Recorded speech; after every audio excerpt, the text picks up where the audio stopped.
So, welcome everybody.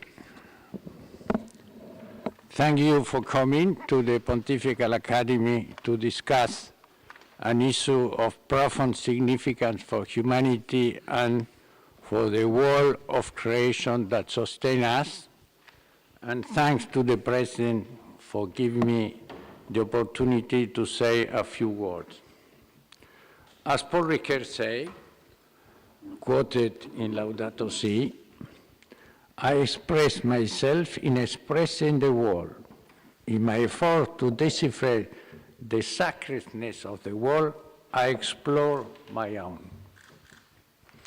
Indeed, in this dialectic of self-recognition in relation to other beings, Christian philosophy states that human soul, which is a substantive form inseparable from the act of being, capable of knowledge and loving, that is spirit, although being a substantial form of the body, the soul, is intrinsically immortal in the real order of things.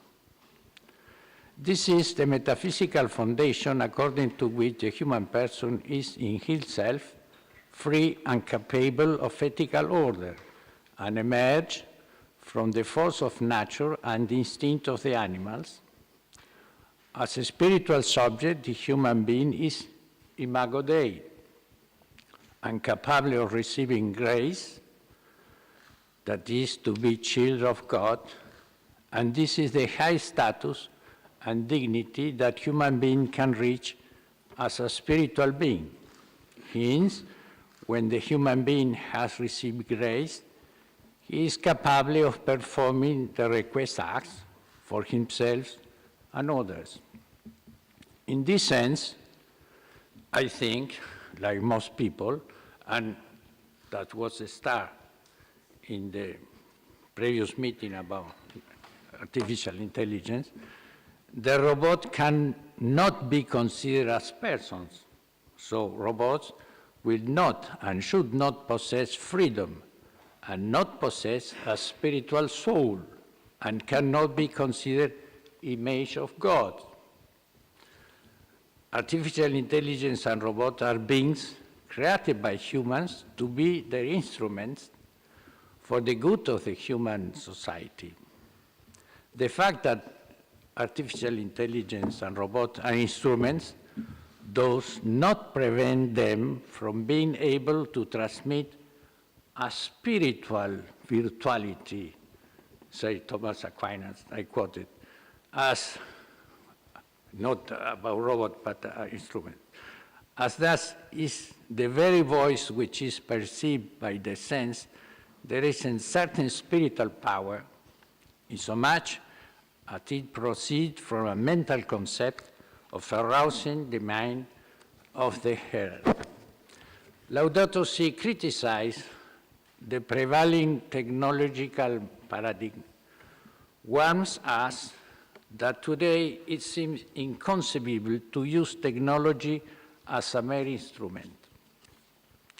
I quoted Laudato Si, that following this, the vision of Guardini.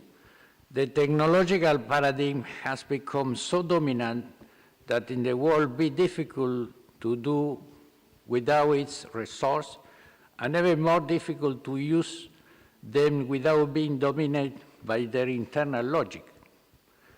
It has become contracultural to show a lifestyle whose goals are even partly independent of technology, of its cost, and its power to globalize and make us all the same. Technology tends to absorb everything into his Heraclite logic, and those who are surrounded with technology, and is quoted Guardini, know full well that it moves forward in the final analysis, neither for profit nor for the well-being of the human race, that in the most radical sense of the term, power is its motive. So to have dominion as result, man-sized whole of the naked elements of both natural and human nature, our capacity to make decisions, a more genuine freedom, and the space for each and alternative creativity are diminished. We are here today to help remediate this profound crisis caused by the confusion of our moral vision of ends and means. We are here to help stop this technological paradigm that is leading the world towards a disaster. We must recognize human life itself with its dignity and freedom, and we must work for the survival of our planet. If a man gained the world but lost his soul, what benefits does he obtain, say the gospel? Yes, we are facing a matter of calculation. We can say we need to use also the robot for this calculation. The calculation to save our world from indifference and from the idolatry of power of this technological paradigm. This is what Jesus meant when he told us that the poor in spirit, the gentle, those who desire justice, those who are merciful, those whose hearts are pure, are bienaventurados, that is to say, happy and blessed, for they is the kingdom of heaven. Welcome the thinkers and practitioners who knows how to use artificial intelligence and robots to alleviate suffering, to operate justice, to realize the highest good of peace. Thank you very much.